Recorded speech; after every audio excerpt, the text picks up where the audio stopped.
because my father's childhood sweetheart's daughter was accidentally burned. My father was angry and locked me in the firehouse where werewolf criminals were punished. The beta of the pack, my father, looked at me with disgust written all over his face. I don't have such a cruel daughter. You'll stay here and reflect on what you've done. I begged loudly for mercy, admitted my mistake, pleading for him to let me out. All I got in return was his merciless command. Unless she's dead, no one is to release her. The firehouse stood isolated at the edge of the territory. No matter how much I screamed for help, no one could hear me. He assigned the housekeeper to set the room to spray fire every 2 hours. The burns were excruciating, my werewolf healing barely keeping me alive between sessions. 10 days later, he finally remembered he had a daughter and decided to let me out. But what he didn't know was that I had already died in that firehouse, never to wake again. How is that rebellious she-wolf doing? Does she know she's wrong now? In the vast beta's villa, my father's question rang out like thunder on a clear day. The pack members nearby tensed visibly, their eyes lowered to avoid his gaze. The pack housekeeper answered tremblingly, her hands clasped tightly together. Sir, Miss Scarlet is still in the firehouse. My father's fingers, tapping impatiently on the mahogany armrest. His jaw clenched as he exhaled sharply. I've been too lenient with her all along. That's why she's become so lawless, daring to burn Amber using her gun.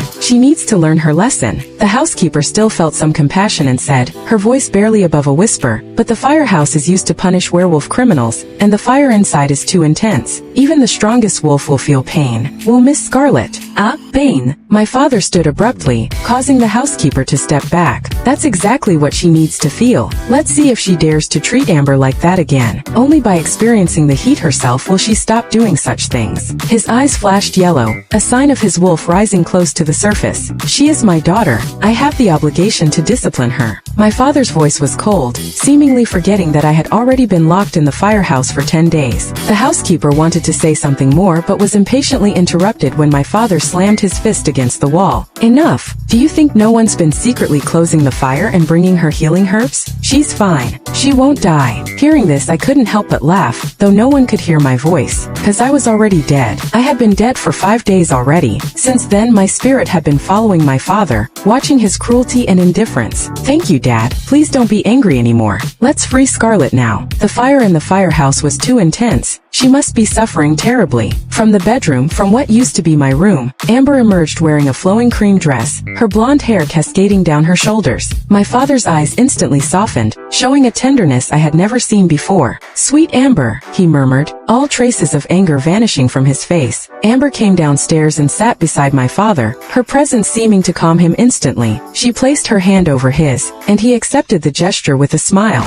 Forget about her. You're just too kind, he said, voice gentle now. She burned you on purpose with her toy gun, causing your wolf to become so weak now. She deserves to be punished. Amber's face showed concern. It might have been an accident. No, my father cut her off, his tone hardening again. I know my daughter. She was jealous of you. Always has been. When speaking of me, my father's eyes were as cold as if he were talking about an enemy. But why? Wasn't I his daughter? Hadn't I earned his love? In the mansion, the housekeeper walked to the kitchen, muttering quietly to the cook. He'd sacrifice his own blood for that girl. Acting like Scarlet means nothing to him. It's not right. Not right at all. Amber's eyes glistened with tears. Thank you, Dad. You're so good to me. I wish you were my real father. She choked up a bit, leaning on my father's shoulder. My father wrapped an arm around her, his expression softening impossibly further. Silly girl, as long as you want, I can be your father. A woman appeared, none other than the love of my father's life, Elise. Her silhouette stood in the doorway, backlit by the setting sun. My father's breath caught audibly at the sight of her.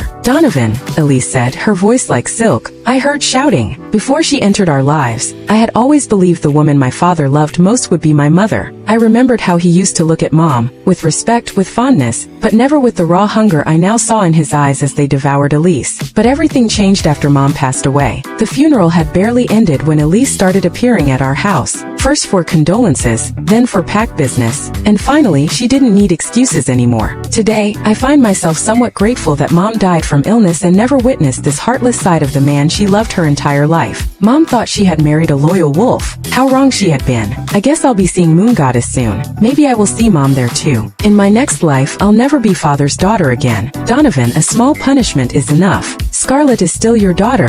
Elise said, her voice honeyed with false concern. She stepped closer, placing a manicured hand on his forearm. My father relaxed under her touch, his rage subsiding like a tide. She hurt Amber, he growled, but with less conviction. My daughter will heal, Elise whispered. Family is precious, Donovan. You know that. Mother and daughter played their parts perfectly, posing as the compassionate ones. But if they were truly good people, they wouldn't have watched me locked in the firehouse for 10 days and nights. Not once had either of them brought water, food, or medicine. Not once had they argued against my punishment. Only now, with an audience of pack members, did they pretend to care. The most ironic part? The firehouse had been renovated under my father's orders just before I was punished there. He had wanted a more humane facility for pack criminals. A pack that treats its criminals with dignity is strong, not weak, he had declared at the opening ceremony. I had been so proud of him then. Now it had become my tomb. I died curled in a corner, as far from the fire jets as possible, but there was no true escape. My wolf had tried to heal me between burnings, but eventually even she gave up.